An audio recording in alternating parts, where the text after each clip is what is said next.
Hello there, fish keepers. We all love this great hobby for many, many reasons, but like anything else in life, it's got some things that are just great.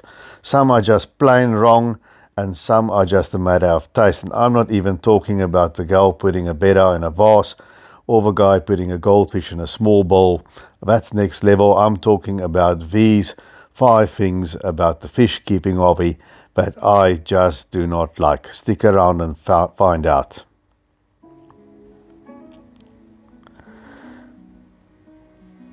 Now number 5 is loud artificial colors. I've used plastic plants as well in the past, but I like the more natural colors. Then we have these ornaments, nothing wrong with it. If your kid wants a dory statue in the fish tank and it gets him or her into fish keeping, that's all good. It's just not my style. And then all this multicolored clown puke gravel, I like more natural looking ecosystems, and this just doesn't do it for me. So just not my cup of tea. Then moving on to the fish themselves, they have such beautiful natural colors. I don't know why we tamper with it, but it's a slippery slope and a very thin line, because these guppies, they get their colors through line breeding, and we all love them. And then of course I have a soft spot for these fancy goldfish, which I happen to like.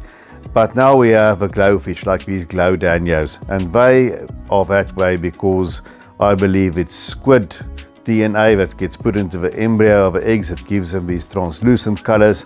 As we look at these black and white skirt tetras, we call them black and white widows in South Africa, along with the tiger barbs that also have been glowfished with that DNA tampering. Some of my friends in the scientific community thinks it's absolutely unethical. Some people in the fish keeping think it's no different than a line breeding. I don't know, tell me in the comment section what you feel. Is just not my cup of tea. But this here is outright wrong. There's a glowfish swimming around in between them, but these are disco fish or glass fish injected with vegetable dye that gives them those colors. That's a glowfish once again, but you'll see those translucent fish.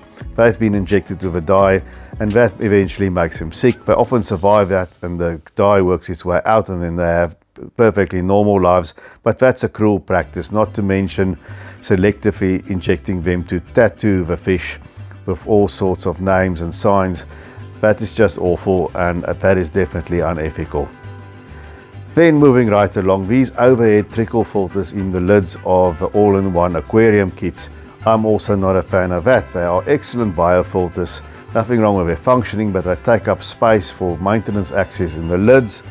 And then they also, as soon as the power goes out, they dry out. The media dries out because it's sitting high and dry on top of a tank. And then we can go into my lounge and we see the terracotta tiles. Maybe modernize it, but it's not going to happen because there's a 260 something liter aquarium standing there. Going into the lounge, Lulu is having a snooze, but these terrible carpets really have to be changed, but it's not going to anytime soon, because there's my desk, and you guessed it, on top of the desk more aquariums. And that is another thing I hate, and that's moving fish tanks, because you have to drain the tank, you have to find a place to put the fish, you have to find a place to run the filters, because they have to be kept active, you have to have something so the fish don't jump out, put the plant somewhere, and then you've got to remove all the substrate, put them in buckets, and with these deep dirted substrates, you basically have to start the tank all over again, and that's just a pain in the backside. So I absolutely hate moving established show tanks. Then we have big fish, small plants. We all know the common plecostomus. We see them in the pet shops when they're small. We buy them as algae eaters, not knowing that they're going to grow to just under 2 foot, some of them, and they stop eating algae and become poop machines.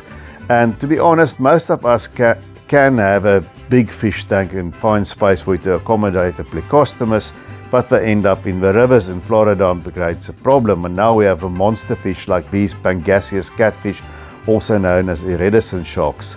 Not only do they grow massive, but they are very fast moving fish.